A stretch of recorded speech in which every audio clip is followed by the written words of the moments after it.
It was supposed to be a fresh start, a new home, a new beginning for the Dawson family. But Maple Street wasn't a street where dreams came true. It was a place where nightmares began. Whisper to your ear. Act 1. The first night. The family's old car pulling up in front of the house. The dad, Robert Dawson, steps out first, staring at the house with uncertainty. His wife, Marie Dawson, and their young daughter, Emma, are both excited, oblivious to the growing dread in the air. When Robert Dawson found the house, he thought he was making a deal of a lifetime. A huge 4-bedroom home for half the price of any other house in town. It seemed perfect. Too perfect. As dusk settles over the house, the family begins unpacking. The first night, nothing seemed out of place. But then, it began. Subtle at first.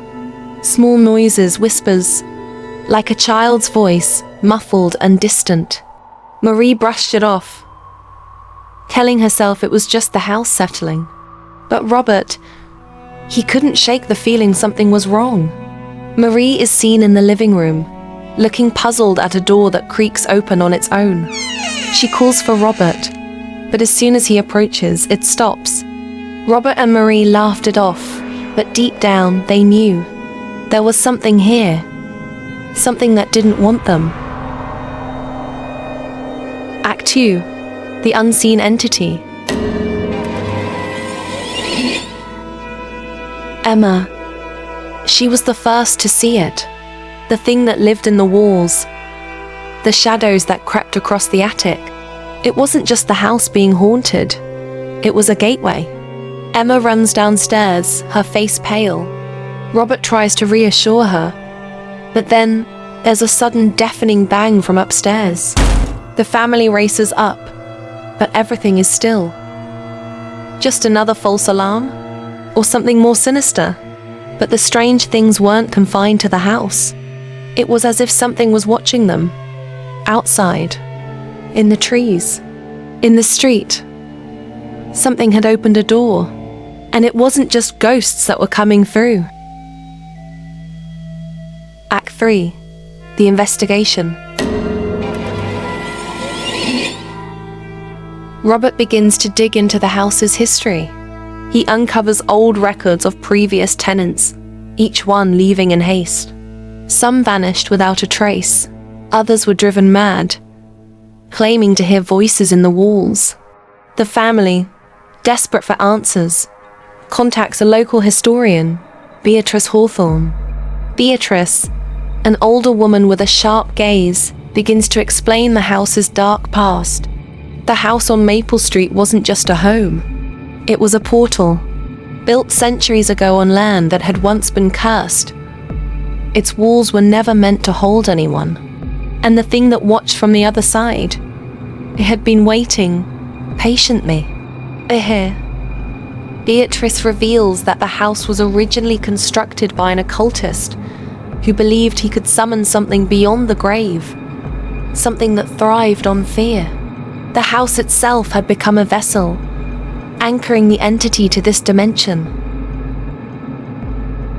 Act 4. The unraveling. The Dawson family, now in full desperation, tries to leave. But every time they attempt to step outside, they're pulled back by an unseen force. Windows slam shut, doors lock, and the house seems to rearrange itself, trapping them inside. It wasn't enough to leave. The house didn't want them to go. It needed them to stay, to feed. In the middle of the night, Marie is awakened by the sound of whispers, now louder and more urgent. They seem to be coming from the walls themselves. But when she investigates, there's nothing there except a cold, unnatural breeze. Act 5. The other dimension. In the midst of their growing panic, Robert starts to see glimpses of what lies beyond the walls. The other dimension. It's a twisted, desolate landscape, filled with swirling mists and shadowy figures. He's horrified when he realizes that the thing watching them is not merely a ghost, but something much darker, something ancient. As the night wore on, Robert began to see it too. A realm of madness, where time didn't exist, where only fear ruled. And at the center of it, the thing that had been calling to them, pulling them in, feeding on their terror. Act 6. A desperate fight. In a last-ditch effort, Robert and Marie seek out a local medium, Clarence, who claims he can close the portal. But when they attempt the ritual, it fails violently. The house itself begins to collapse, revealing the true extent of the supernatural forces at play. Clarence, he was the last hope. But when the ritual failed, the house tore itself apart. And the thing from beyond, it grew stronger. It wanted them more than ever. Clarence is shown falling victim to the dark forces, his screams echoing through the house as his body is dragged into the walls.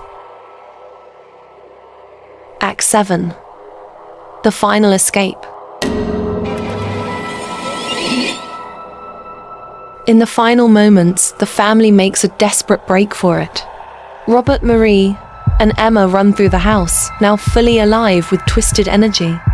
As they reach the front door, it opens into the other dimension itself, an endless void, stretching out like a blackened sky. The final escape wasn't a door. It was a choice. And it wasn't a choice any of them could survive. They never made it off Maple Street. The road looped. They say the house on Maple Street is still there, waiting for the next family, the next victim. But the truth, the thing that waited for them, it's still out there, watching. Some say the Dawsons are still running. Others say they became part of the house's endless cycle. But if you ever drive down Maple Street, roll up your windows. Don't look at the shadows. And whatever you do, don't answer when they call your name. If this story gave you chills, smash that like button, subscribe for more nightmares, and share with someone brave enough to watch alone. See you in Saturday.